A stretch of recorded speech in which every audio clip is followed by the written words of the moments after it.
Leave me alone! わかりましたか？お前を生み出したのはグノースです。 What's good, anime enthusiasts? I come to you a broken man in this episode. This particular episode in this particular loop. The real one, the true one, not the other one that you're possibly going to see in another lifetime where you probably made another decision. Or maybe you have a different silver key. Or maybe one thing or another. I just want to tell you all, there is only one character in this episode that I truly want to give some love and appreciation to, and to give them the hugest bear hug possible and break all of her bones in her body. I'm talking about you, Yuriko. You deserve it. You know what? Yuriko, will you be my Valentine's this February? Would you like to come with me to your ship on Hoshibune? You know what? Let me be a Valentine for all of your shrine maidens. We're going to have a grand old merry time when all of you get turned into space dust and bits and baubles and everything, Joyce. You'll be a star amongst the galaxies, all because of this huge laser beam that came from a ship that I was on, and I told all of you to stay right there just so I can get all of your gifts and rematerialize them right there from where you are. And when you're a star among stars, I will be happy knowing that I don't care about Gnos, I don't care about your religion. You are wrong, and I can just be in peace. JD, you doing good? Yeah, man, how you doing? Doing good. Are you okay over there? Allegedly, by the way, I'm just saying. That's all theoretical. That was in another world line. Was I where I was less forgiving? Similar position, if not entirely despondent. I imagine a lot of you are in the same heart attack comas that I was in last week after hearing all this incredible information. Oh, indeed, it is incredible. So much so. Now, I am like you, Yuri. How am I supposed to understand everything? But you know what, Yuri? You're also on the chopping block as well. And you know what, Setsu? Come over here. You're also with this too. All three of you characters have made my head spin so much. Everything is so far. And you know what the problem is? We still have more episodes to get through. Yeah, we're at the event horizon, and we have 4 episodes left. Can't we just put everything into a black hole and call it a day, right? Yeah, we can do that. Nope, not in my house, not in the Lord Yuriko and the Lord Gnosis house. I think, like Yuriko said in this episode, we got to see the rest of it play out. Do we? Always. So, if my hypothetical rant was not evident of anything, as per the title of the episode, Truth, we get the truth. Or some variation of it, or one thing or another, or how they want to call it. It's confusing. Yes. Can you understand it? Unfortunately. But there's still a lot of questions to ask and wonder, and there's a few things in this episode that really rub me the wrong way, and it just has, and I ask a certain question because also there's a hidden character, Kakrushka, that said something that I didn't really think about that much. When I look back and I read it while taking notes, I was like, this girl has too much information that's going on. And then the whole Yuri and Setsu dynamic, that whole self-contained thing is crazy. But the beginning was sort of normal. Sort of. But before we get into it, JD, you want to say any preliminary things before I slowly descend into madness and try to restrain myself? So, for this episode, the only thing we just really need to remember is that at the end of last episode, at the end of our last loop, our looping sort of structure was very different than what we normally get with the typing key sound in like the Jimmy Neutron neural network kind of view, right? Where we go back from day 5 to 4 to 3 to 2 to 1 And today we wake up in a bedroom, a normal crew bedroom. That's all I got. To be specifically, Yuri's room. You don't wake up in the medical pod. And the beginning of the episode kind of goes over that fact of what Yuri went through last loop with talking to Remnan and go through things. And he's asking himself questions like, what's going on? He pulls out a silver key, and it looks, to me, by estimation, 90% full. It looks like we're in the end game. It's looking like late game Setsu's key a little bit. And while we're in the hallway, we run into Comet. And Comet says that, yo, everybody's in the cafeteria eating. You want to join? And we go into the cafeteria and we see Comet, Gina, Chippy, SQ, Shigemichi, Sean Ming, and they're all happy, they're carefree, they're having their own side casual conversations. And when Yuri comes in, Chippy's like, hey, Yuri, you're okay? You were really badly injured pertaining to the UN incident. And the other characters are chiming in saying, yeah, you should thank Setsu. It's like, yeah, we should all thank Setsu because they are the reason that everyone was able to escape Liyuan without being infected by the Gnosia infectees. It sounds like everybody's alive in this loop. We then go back to the beginning of the previous loop that we were in with the Gnosia and the Goda Rakio. We are in a different entirely loop where possibly at this moment in time, everyone is alive. And to test that theory, Yuri goes like, hey, is anyone going to the meeting? And everybody starts looking at Yuri weird, going like, what meeting? Someone asks, yo, Yuri, you got, are your memories messed up? And Yuri gets weirded out, as he should be. He has to go to he says he needs to go to the restroom, he just dips out. What is going on? Test another thing while he's in the hallway. He doesn't go to the bathroom. Yuri goes, hey, Levy, is there a Gnosia present? Levy goes like, nope, no Gnosia. So as Yuri's walking through the hall, he's like, okay, we're in a world line where no one's affected by the Gnosia. We don't have to play the game.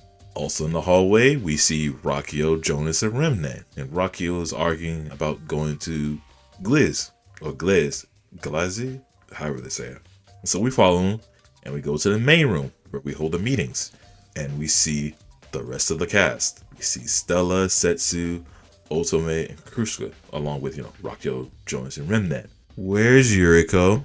Where indeed? To further get through this, before we get to the first actual, oh my god, everything is about to go haywire, they're talking and they're asking Setsu's opinion on whether or not they should go to a nearby military base to report the incident happened in Liyuan, essentially the Gnosia attacking everyone.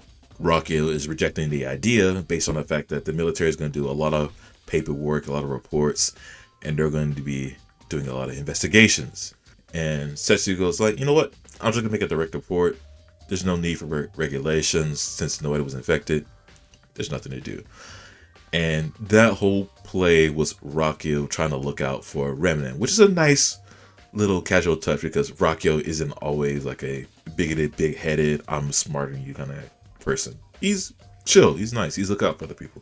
Because Remnan actually unlawfully ran away, and since they don't go to the military base, then Remnan doesn't get caught. He's happy. But this is the point to where, also Jonas is willing to take everybody along to the destination because Otome wants to go back to her research lab. It's all nice. Everybody's having fun. There's nothing to worry about. Remember, there are no Gnosia infectees. And at this point is where Yuri recognizes, yo, Yuriko's not here. And he goes to the hologram room and he starts to wonder, all right, is there anything left to learn? Is there any point to being here?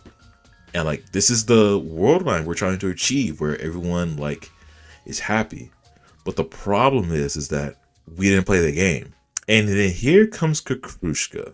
And remember, Kukushka doesn't speak, so the characters speak for Kukushka. Kukushka says, soon. Something will happen soon. And Kakrushka says the universe is going to end soon. Now, if you watched this episode already and came to this, I want you to really hone on this. How does Kakrushka know the universe is going to end? JD, you're awfully quiet over there. I was just doing my best Remnan impression. How was it? Is it good? I'm doing awesome. Don't make me drag you in with all these other characters now. What? I didn't do anything nearly as bad as. Well, to be fair, they're all innocent too. So we're all innocent, all of us. You know what I mean? So yeah, how does Kakrushka know?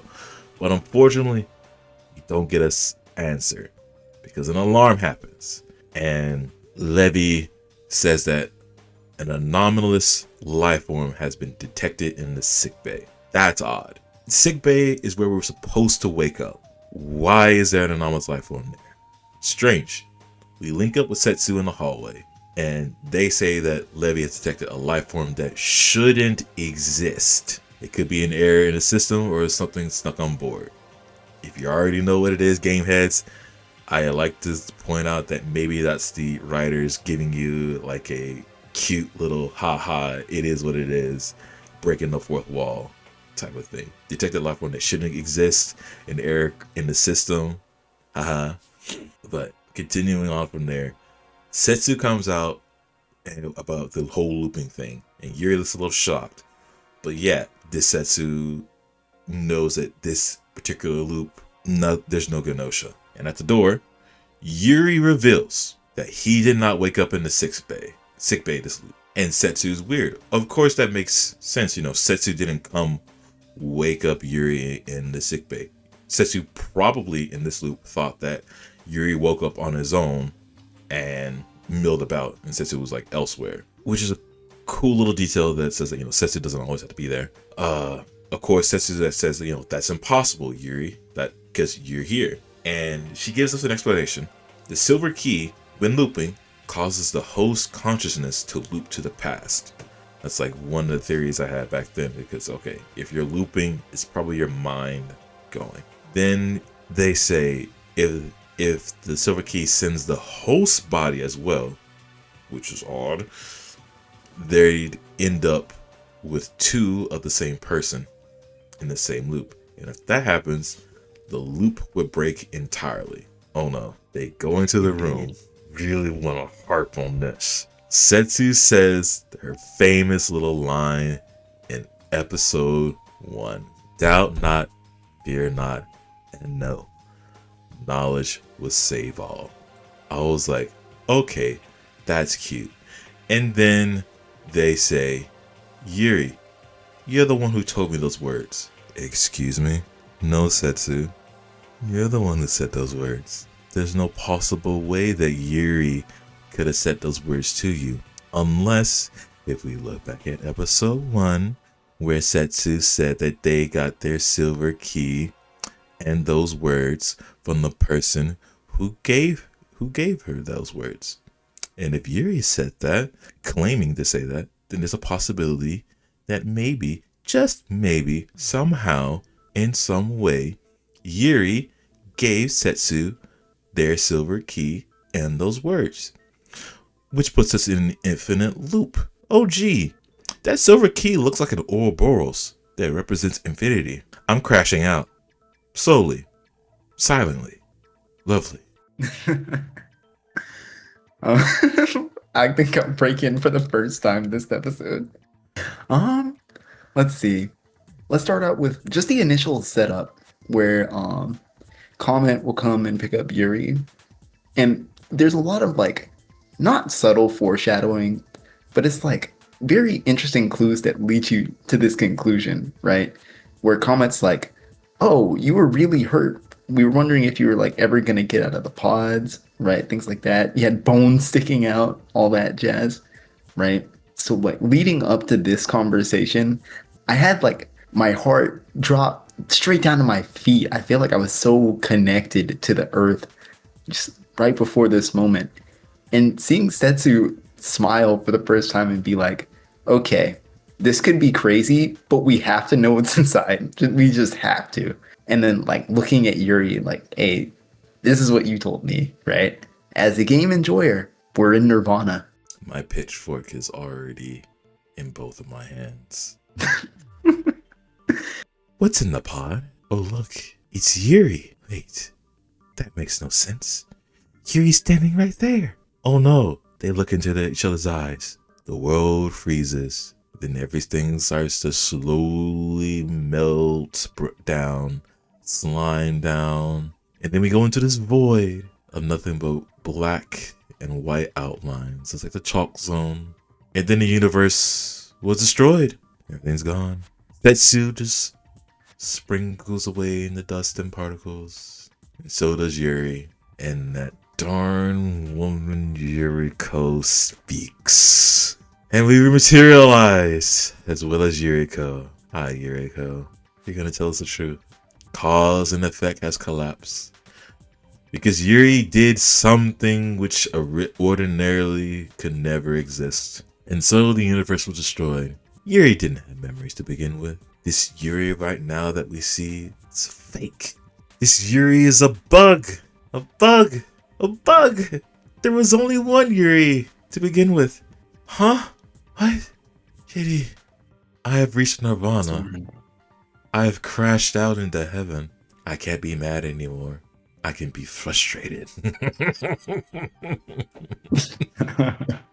And it all slowly starts to line up for Yuri about how their very existence should be impossible, right?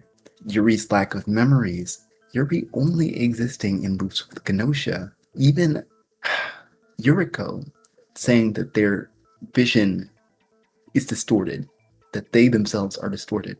It all lines up because Yuri is born to the world, a bug to the universe. Absurd. This whole sequence is so beautiful. Everything breaking down into atoms in this gray, claustrophobic, distorting sort of style that's just mesmerizing. I couldn't speak at all when this was happening. The whole back half of the episode is blasphemy.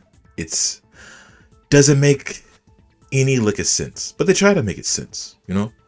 And we'll be paraphrasing a lot because a lot is said, and it's essentially just Yuri talking with the other characters who, aren't there.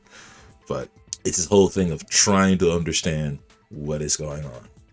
And what it boils down to is that, of course, there are multiple world lines.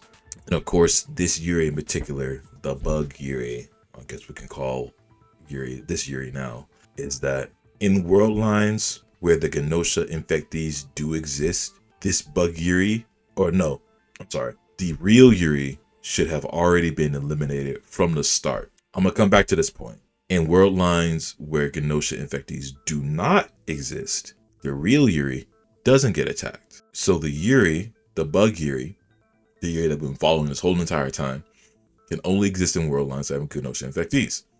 And so if he somehow exists in one way or another in a world line where the real Yuri is there, when there are not any Gnosia infectees, aka the one loop that we're in now, the universe is destroyed. It breaks down. Yuri, in his rightful mind, does blame Yuriko for everything and knowing everything. But Yuriko redirects our attention to Gnos. Gnos, the one who created us. The only one who can willingly create a bug. What is Gnos, folks? Let me tell you. Gnos is a collective entity formed from the cyberized minds of humanity. A single consciousness that arose out of the chaos. Shrine maidens of Hoshibune served Gnos, and the technology of separation was granted them by Gnos, aka it might as well be God. A collective entity possessing all human wisdom, supreme will entrusted with all decisions. What is the goal of Gnos? They may be determining something. A universe where countless individuals struggle to communicate with each other, or a universe ruled by a single great will like Gnos. Which has more value? That is a question it's trying to answer. Folks, if you're lost, that's okay. Stay lost. There's no need. But you know what? Me and my limited knowledge and wisdom and my fully maxed out, crashed out, I suppose what it's trying to say is that Shrine maiden suck. I will save my thoughts for the end. Genuinely, I'm just glad to be here listening to all your thoughts on this so far. Oh no, you're not. You're not. Nah, I kid. I know you're happy that I have to go through this BS. Indeed, I really am Yuriko on the inside. So, we might as well. There's the only little bits left after that. Is that we see Yuriko go to the empty sickbay pod, and she touches some light, and it looks like she instantly knows what's going on, or like she's seen Gnos or knows the knowledge of Gnos, and or touched by the Gnos, whatever it may be. Yuriko is now, I suppose, the helpful, all-seeing, all-knowing of Gnos, and that we fully now know the truth, somewhat, whatever. But we repeat the beginning of the loop. We see Comet, talk with Comet, reject going to the cafeteria to eat, but we go back to the sick bay to see Yuri wake up from the medical bay, and we break the universe again. Are we stuck in this loop? Quite possibly. Also, nice of the animators slash writers to change up the ending to have these glitchy effects, and then slowly the music gets distorted and pitch bend and weird. It's a nice touch. Let's get back to this. Let's get back to this. Whatever Yuriko and Gnos is, right? Where do you want to start, big boss? Okay, so if Gnos can willingly create a bug, something that does not exist, right? Then does nothing matter? Actually, hold on. The very main question that I have now is very simple, but it's very difficult to like answer. What's the point now? This is definitely a fair question, right? So there's two places you can think of when we're at the end of this episode, or my bad. Two big things you can take away from this episode. A, Yuri is stuck in the world without Gnosia, can't exist there, and is forced to loop there, so they're like in an infinite loop, right? So they would have to try and break the loop somehow, right? It's not clear how they would do it yet in narrative, right? Or how, if it's even possible. And then the second question being, why try anything at all? Like, I guess, can Yuri kill himself? This might be that point where we were talking about like, oh, Yuri's never going to fall into like a depressive episode over looping. They've been doing like the speedrun thing. This might be it. I wasn't ready for that, to be honest. Yeah, this one might be it. So the thing is now is that, okay, so if we try, okay, so the reason why I say what's the point now is that let's go way back to the beginning. Let's just assume that we fully understand everything, that we know everything makes sense, right? We accept everything as a truth. If we do, we now have to ask ourselves, what is now the point of the silver key? Because in the beginning, we are told that the silver key is some life form or organism that wants knowledge, and it forces its host to loop back to like other things to get more knowledge, to be filled up, and something will happen once it's filled up. We don't know what it is, we don't know what it's due. Once we now introduce Gnos, I have to ask ourselves, what is now the silver key now that we know that Gnos exists in the background? What is the silver key gonna do to something that has all the wisdom? It sounds like the silver key is some leeching organism that wants to feed off of Us because it knows everything. Or maybe the silver key is a byproduct of Gnos, and it's just a little Gnos thing that wants to absorb knowledge and do something, or one thing or another. Like, there's no, and Gnos is on a scale to the point to where we can't do anything about it. It just exists. It is, about all intents and purposes, a god. We're not gonna fight it. We're just existing in a world that has it, and we're trying to, I guess, break from the loop. But the problem is, it sounds like we're in an infinite loop, because the reason why I say that is because, remember, in this particular loop where there are no Gnosia infected, Why did Setsu tell Yuri that the phrase that she knows that she gave Yuri in the first episode is what Yuri said to her in this loop? Which means to say that maybe Yuri somehow gave a fresh Setsu the key, his key, and said those words and forced Setsu to go on this adventure up to a point to where now Setsu probably is almost finished, maybe not. And then now Setsu wants to get out of it. So she goes to a point to where Yuri is fresh, gives him the silver key, and then now we've now bit ourselves at the tail, and now we're in this infinite loop. Maybe. I don't know. Maybe we're in these smaller loops because there's one big giant loop that's going on that we need to break somehow with these 2 silver keys. Or maybe there might be more. In fact, maybe there's multiple copies of these silver keys in this loop because we just keep looping back. That's one thing. If I need to go even further, what's the point of the Gnosia now? What is a Gnosia in? Well, now we know what Gnos is. It's not a virus. It's an entity. And now we need to figure out, what is a Gnosia infectee? Is a Gnosia infectee an agent of Gnos that wants to slowly cyberize everyone so that it will go into Gnos? Because that's what Gnos is. I guess Gnos is trying to figure out by what Yuriko said.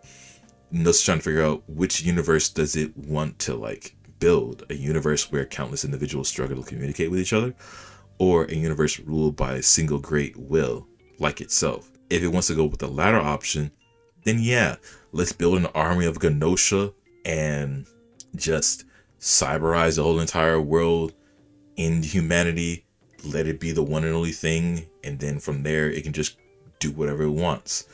Then I kind of have to ask ourselves, okay, if Gnos is going to do that, how does it get into other world lines? Well, maybe it creates the byproduct. Remember the silver key that makes things go on? Maybe Gnos makes different world lines or infects different world lines with these Gnosia infectees. And whenever Yuri or Setsu gets to a world line where they are Gnosia and they cyberize everyone in those world lines, Gnos gets everything, which leaves the Gnosia infectees, I guess, to do whatever they want. I don't know. It's now fully controlled by Gnos, and then Gnos absorbs everything because it has everything and knows everything. What else is going on from there? And then going back to the line I said before, in world lines where Gnosia infectees do exist, the real Yuri that should have already been eliminated from the start doesn't exist. Okay, then I guess in that whole self-contained thing, then how does Yuri get eliminated then? Who eliminates Yuri in his infected world lines? It sounds like he gets eliminated in the sick bay before everything starts, which then allows the bug Yuri to materialize in and go through. And that is the reason why, is because each and every time bug Yuri goes through his Gnosia infected loops, that means that the characters always look at Yuri and say, oh, you awaken, you got attacked at Liyuan, and you were badly injured, and you go into the sick bay to come back. They know that real Yuri exists, so that Yuri is still alive at the point. But at what point does the real Yuri get cyberized, and then the bug Yuri just slips in very nicely? How does that work? How does that loop not break? You're cooking. What else? I think that's it. I think that's all that I got so far. There's a lot of questions and there's a lot of vagueness and everything that when I said last episode, if we were to get an answer, I'm probably not going to be satisfied with it. This is where I'm at. I have way too many questions. I understand some things, but that branches off into 100 different other questions that need to be answered. And I feel like a lot of people are going to identify a lot with Yuri in this episode because you're in the face of all this cosmic, uh, interstellar, absurd logic, right? Where you're like at the whims of an unknowable, impossible to interact with entity, and they're just lashing out at Yuriko, like, "Why would you do this, Yuriko?" Right? When like Yuriko says, "You really think I could do any of this?" Right? She has like access to the info, but not the ability to like control everything, right? So like when we as viewers or Yuri as a character lash out on Yuriko because like she's the only tangible thing we can touch, right? I definitely get it. That's in its way its own coping mechanism. I do want to ask one question to you, Soren. Hmm. Do you really trust Yuriko's explanation? I can't trust anything Oh no. because I don't, in my heart of hearts, I don't think there is a good ending at the scale and like all the answers that we have so far. What I mean by that is like just out of all like the vagueness, all the explanation I just went through, we see Gnos. Like if Gnos is the end goal, we are dealing with a god, right? How do we fight against a god? We can only leave, we can only escape. What is our real ending? I don't think we can have a happy ending, which is alluding back to what I said before, is like there's no real good like ending by it all. If we break from the loop, cool. Gnos is still there doing whatever he wants or whatever it wants and what it does, and eventually it's going to come back to us through some cyberization things. What if we just get stuck in the loop? Okay, we lose. That's pretty much it. So there's no real good solution or answer, which then also begs the question, like again, like what is Gnos's end goal? I'm still confused and vague on things, even though Yuriko tells us the real thing. If you take a page out of like other mythology and other cultures, like sort of gods and things, when you read about it, you understand what they're trying to go for, and it makes sense. Like even if you look at the Cthulhu mythos, what is Cthulhu doing? What is all the other eldritch gods doing? Well, they're just trying to end the world in one way or another, put it all into an eternal slumber, all that good stuff. What is Gnos trying to do? That's still unexplainable and then not able to understand. I get the fact that when you cyberize somebody, it goes into Gnos. That's it. And I guess if we're to take Yuri at face value, if Gnos is going to rule the world, what else does it have? It doesn't sound like Gnos can do anything or create anything. It can just absorb. Is that the end goal of the whole entire story of Gnosia? Is that eventually everything will just get absorbed and then nothing exists? And again, let's look back. What is the silver key going to do? Is it supposed to quote unquote unlock something like the way out or the way to defeat Gnos? If at all, who knows? And how did Gnos even become into existence in the first place? Because if Yuriko says that Gnos bestowed the technology of cyberization to the Shrine Maidens, how did Gnos come into existence in the first place? How did cyberization happen in the first place? How do you believe that cyberizing will save people? Because also cyberizing is supposed to leave the soul behind, but the consciousness goes elsewhere. Things are muddy. It's the more you dig into it, the more questions you're gonna find. And unfortunately, there's only so much theorizing that you can do and so many questions you have to ask until we get the other episodes that hopefully explain things more. Yeah, it's definitely gonna be a ride for y'all. I won't lie. I do want to say something just to like get it out there. Gnos and the Silver Key. We get confirmation in the anime that Gnos is the reason for Bug Yuri's existence, right? Through the mouth of Yuriko, right? And Yuriko has been touted as like the final boss of like logic and everything and has the most information by far. And we can see that here, but she's still just Yuriko, you know? And the silver key is still what it is, right? But we don't have any connection between like it and Gnos, right? Your theories are fire, but I don't think it goes so far as like, oh, just keep absorbing the consciousness of people on the ship, right? Because if the silver key takes you to a different world line at the start every single time, there is no net gain for Gnos, you know? Gnos is definitely an entity and like a setting fixture, but they don't have any like grand designs to do with Yuri specifically. You know what I mean? Yeah, but it's I hear what you mean. But it's through Yuri that I am able to at least get a glimpse of understanding of what is going on and what it's trying to do. Because every time we loop back, we can probably see or attempt to learn what is going on. And then also, still, one of the other lingering mysteries. What is a Kakrushka? How do True. you know True. things? Again, how does Kakrushka know the world is going to end? That is literally the only other character besides the people that are in the know, those being Yuri, Setsu, and Yuriko, that the world was going to end. How do you know? Who are you? Who is in you? Manon, do you know things? Manon, come out, tell me. Just tell me something, please. I like you.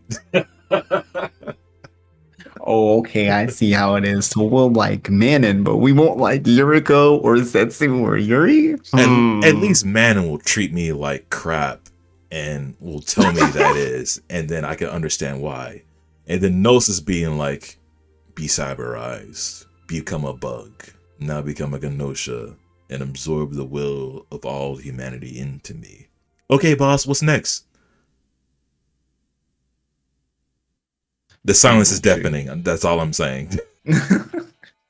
You have anything else? Oh, Please say no. fear not. Shit, no, I don't know the quote by heart. I'm such a fake fan. Think not, know not, fear not, and know that knowledge will save you. Let me ask you this question: Did Setsu tell you that, or did Yuri tell you that? Oh, it was Setsu. Are you sure? Are you sure it wasn't Yuri? Because Setsu said Yuri told her, him, it. I mean, yeah. God. Yeah, I'm sure. No Kenosha lie sound effect needed. Trust. Everybody in the comments down below, tell us what you think. Are you justified as well as me? Are you lost? Are you? Do you need help? Do you need salvation? Well, let me tell you.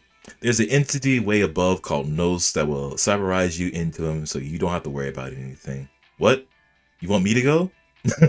No, because there's a Yuri, there's a Setsu, and there's a Yuriko that I need to deal with right now. I need to give them a lot of love and affection. So much. And I got a new home for them. It's called 6 Feet Under. It's a nice retirement home. Oh no, my poor babies, bro. No. I could put Kakrushka on a shelf. You heard an elf on a shelf? Now I heard Kakrushka.